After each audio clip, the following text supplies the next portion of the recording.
நாங்க இப்போ கறி மசாலா பாக்கெட் போட போறோம். எங்களுக்கு 20 அட்டை ஆர்டர் வந்திருக்கு. இப்போ கறி மசாலாவுக்கு இந்த கசகசா பாக்கெட் போடணும். அதுதான் இப்போ போட்டு இருக்கோம். இத மாதிரி போட்டு சிசரால கட் பண்ணிக்கணும். கட் பண்ணி ஒரு பாக்கெட்டுக்குள்ள ஒண்ணு போடணும். இதை அதுதான் இப்போ போட்டு இருக்கோம். இது போட்டு முடிஞ்ச உடனே அப்புறம் அட்டை போடுற வேலை ஸ்டார்ட் பண்ணுவோம். பாக்கெட் போடுறதுக்கு அதுக்குள்ள கசகசா சோம்பு வச்சதுல கசகசா போடணும். சோம்பு வைக்காம போடுறதுல அஜினோமோட்டோ மட்டும் போடணும். சோம்பு வச்சதுல தான் கசகசா பாக்கெட் மட்டும் போடணும். ரெண்டும் சேர்த்து போடக்கூடாது. ஏன்னா இது நம்ம வீட்டுக்கு யூஸ் பண்ணலாம். சோம்பு வச்சது அது சோம்பு வைக்காதது ஹோட்டலுங்களுக்கு பிரியாணி செய்யறாங்கல்ல, அந்த பிரியாணிக்கு யூஸ் ஆகும். அது சோம்பு தேவைப்படாது. வெறும் அஜினோமோட்டோ மட்டும் தான் யூஸ் பண்ணுவாங்க. அது அதனால கசகசா மட்டும் போடுறோம். இது நான் சோம்பு வச்சுட்டு போடுறேன், அவங்க சோம்பு வைக்காது போடுறாங்க. அஜினோமோட்டோ சீலிங் போட்டுக்கிறாங்க. நான் கசகசா இதை சீலிங் போட்டு முடிச்சுட்டு அப்புறமா அட்டை போடுறதுக்கு ஸ்டார்ட் பண்ணுவோம். இன்னைக்கும் போயிடும் எங்களுக்கு. இன்னைக்கும் வரையும் வேலை தான். நேற்று போடல நாங்கள் அட்டை. நேற்று மிளகு சீரகம் எல்லாம் போட்டோம். நேற்று அட்டை போடல நாங்கள். அதனால இன்னைக்கு ஆர்டர் ஒன்று வந்திருக்கு.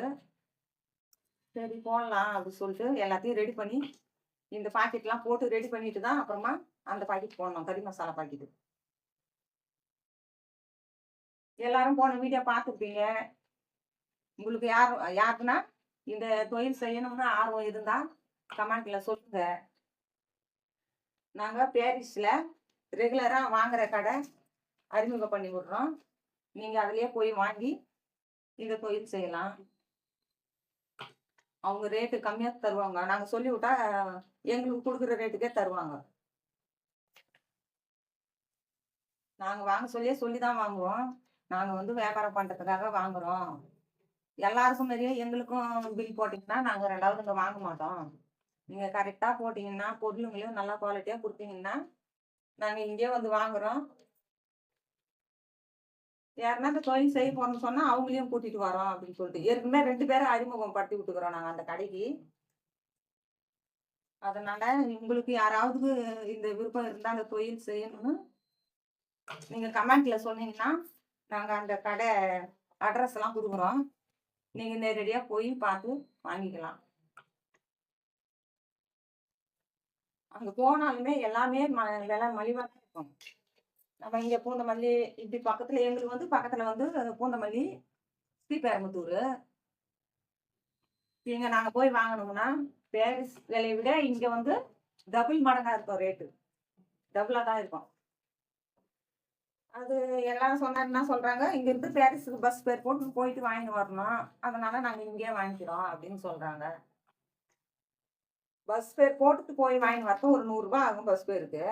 மீதி பொருள்லாம் நம்மளுக்கு லாபம் தானே அங்க போய் வாங்குறது. அதனால பஸ் பேருக்கெல்லாம் நம்ம பார்க்க கூடாது. நம்மளுக்கு பொருள் நல்லா குவாலிட்டியா வேணும்னா நம்ம நேரடியா அங்கதான் போய் வாங்கிட்டு வரணும். ஒரு 10 நாள் 10 நாள்ல 2 முறை நம்ம கடைக்கு போற மாதிரி இருக்கணும். அது போயிட்டு நம்ம வாங்கிட்டு வந்தோம்னா அது மாதிரி ஒரு 2-3 மாசம் வாங்கினோம்னா அப்புறம் நமக்கு ராலி சர்வீஸ் வருது. எல்லா ஊருக்குமே போதும். அது ராலி சர்வீஸ் எங்க இருக்குதுன்னு சொல்லிட்டு கேட்டுக்கினே போய் அங்க போயிட்டு நம்ம அட்ரஸ் கொடுத்துட்டு வந்தோம்னா கடை அட்ரஸ், அப்படி கடை அட்ரஸ் இல்லைன்னா வீட்டு அட்ரஸ் அதை கொடுத்துட்டு வந்தோம்னா அவங்க ராலியில எடுத்துட்டு வீட்டாண்டே போட்டு போயிடுவாங்க. அதுக்கு வாரம் ஒரு முறை வருவாங்க. காசு அந்த ராலி சர்வீஸ்க்கு காசு வசூல் பண்றதுக்காக வருவாங்க. அதுனா ரொம்ப வராது. ஒரு கிலோ மேல 5 ரூபாய் 6 ரூபாய் அப்படி வரும். நம்ம எத்தனை கிலோ வாங்குறோமோ அதுக்கேற்ற மாதிரி வரும். அதிகபட்சம் ரொம்ப அதிகமான பொருள் வாங்கினோம்னா ஒரு 500 ரூபாய்க்கு உள்ளதான் வரும். அதுக்கு மேல எல்லாம் வராது. நம்ம பஸ் ஃபேர் போட்டு எடுத்துன்னு வரணும்னா லக்கேஜ் எல்லாம் சேர்த்தா அதிகமாவே வருது. அதை விட நாங்க ஒரு 2 மாசம் 3 மாசம் அது மாதிரி போயிட்டு வாங்கிட்டு வந்தோம். நேரடியா போயிட்டு நானும் எங்க வீட்டுக்காரன் 2 பேரா போவோம். எடுத்துட்டு வர முடியாது, பையெல்லாம் நிறைய இருக்கும். அதனால 2 பேருமா போவோம். போய் அங்கிருந்து கொஞ்சம் கஷ்டமா இருக்கு எடுத்துன்னு வரத. பையில பஸ்ல எடுத்து வச்சு கொண்டாந்து பஸ் ஸ்டாண்ட்ல இறக்கணும். அங்கிருந்து பூதமல்லியில இருந்து இங்க சேராட்டோவில் எடுத்துட்டு வரணும் அப்படி கஷ்டமா இருக்கும். அப்புறமா நாங்க ராலி சர்வீஸை போயிட்டு பார்த்து பேசி அவங்க கிட்ட சொல்லிட்டு வாங்க, இது மாதிரி எங்களுக்கு இது மாதிரி அந்த அட்ரஸுக்கு எங்களுக்கு பொருள் வேணும். நாங்க பில் போட்டு கடையில வச்சுட்டு போயிடுவோம். கடைக்காரங்க எடுத்துட்டு வந்து கொடுப்பாங்க, அவங்க கிட்ட கொடுத்துருவாங்க. அவங்க நைட்டுக்கு ராலியில ஏத்துனாங்கன்னா போயிட்டு வெளியே நம்ம கடைக்கு வந்துடும் பொருள். அது மாரி எடுத்துன்னு வர கூட கஷ்டம் இல்லை நமக்கு. நாங்கள் போட்டு வந்துட்டோம்னா சொல்லி அவங்க கடைக்காரங்க எடுத்துட்டு போய் அங்க ராலி சர்வீஸ் வருது அங்க கொடுத்துருவாங்க. அவங்க ராலி கிளம்பி பார்த்து எல்லா ஊருக்கும் போற மாதிரி நமக்கும் வந்துடுவாங்க. அது மாதிரி போடலாம். உங்களுக்கும் விருப்பம் இருந்தா போடுங்க. ஆர்வம் இருக்கிறவங்க செய்யுங்க. ஆர்வம் இருந்தா அந்த ஆர்வத்தோட போயிட்டு பொருளை வாங்கிட்டு வந்துருங்க. நான் சொல்றது எங்களுக்காக சொல்ல, சரி நீங்களும் உங்களுக்கும் அந்த ஆர்வம் இருந்தா நீங்களும் செய்யலாம். வீட்டுல இருக்கிறவங்க செய்யலாம். ஒரு குழந்தை வச்சுன்னு வீட்டுல வேலைக்கு போக முடியாதவங்க இருக்கிறாங்க, அவங்க பார்க்கலாம். வாங்கிட்டு வந்து கொடுத்தா வீட்டுல இருந்துக்கின்னு குழந்தைங்க தூங்க வச்சுட்டு மீதி நேரம் போக நம்ம இந்த வேலை பார்க்கலாம். வாரத்துல ஒரு நாள் எடுத்துன்னு போனா போதும் லைனுக்கு. அப்படியேப்பட்டவங்க நாங்க ரெகுலரா பண்றதுனால நாங்க 3 முறை 4 முறை எடுத்துன்னு போவோம் ஒரு வாரத்துல. லேடிஸுங்க ஒருத்தர் இருக்கிறதுனால அவங்க ஒரு வாரம் ஃபுல்லா போட்டு மறாவது வாரம் லைனுக்கு எடுத்துட்டு போகலாம். ஒன்றும் பிரச்சனை இல்லை.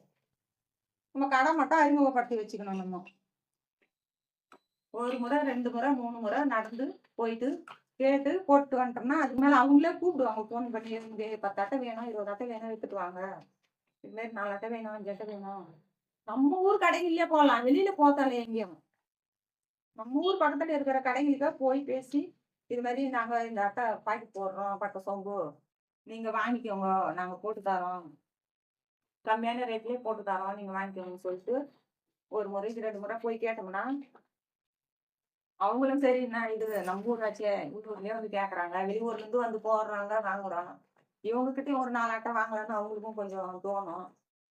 அதனால 2 முறை 3 முறை போயிட்டு நீங்களும் கேளுங்க. கேட்டு இது மாதிரி என்ன நான் குழந்தை வச்சிருக்கேன், வேலைக்கு போக முடியல, அதனால நான் அட்டை போடுறேன், நீங்க அட்டை வாங்கிக்கோங்க, நாங்க ரெகுலரா உங்க கடைக்கு கொடுக்குறோம், என்னென்ன பொருள் வேணுமோ நாங்க வாங்கிட்டு வந்து கொடுக்குறோம்னு சொல்லிட்டு நீங்க போயிட்டு 2 முறை 3 முறை கேட்டீங்கன்னா அவங்க என்ன இது நம்ம ஊர் ஆளு, நம்ம ஊர் ஆளுக்கு நம்ம ஹெல்ப் பண்ணக்கூடாது அப்படின்னு சொல்லிட்டு அவங்களுக்கும் ஒரு எண்ணம் தோணும்.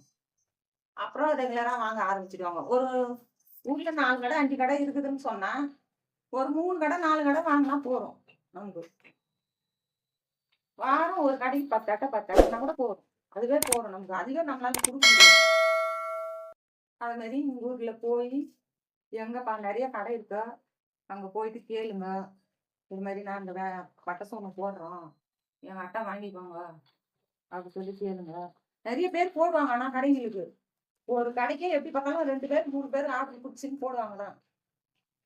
வெளியில இருந்து வந்து போட்டுங்கிறாங்க நிறைய பேர். நம்மளும் போய் கேட்கணும். கேட்கல நம்ம போய் கேட்டோம்னா சரி நம்ம ஊர் ஆளு வந்து கேட்கறாங்கடா, நான் வெளியூர்ல இருந்து வந்து போடுறாங்க, அவங்களுக்கு நம்ம வாங்குறோம், இவங்களுக்கும் நம்ம போடலாம், ஒரு 10 அட்டை 5 அட்டை ஆர்டர் சொல்லலாம் அப்படி சொல்லிட்டு அவங்களுக்கும் தோணும். அது மாதிரி நீங்களும் போயிட்டு ஆர்வம் இருக்கிறவங்களும் போயிட்டு பேரிஸ் போயிட்டு பொருளுங்களை வாங்கிட்டு வந்து போடுங்க. நல்ல தொழில் செய்யணுன்றவங்க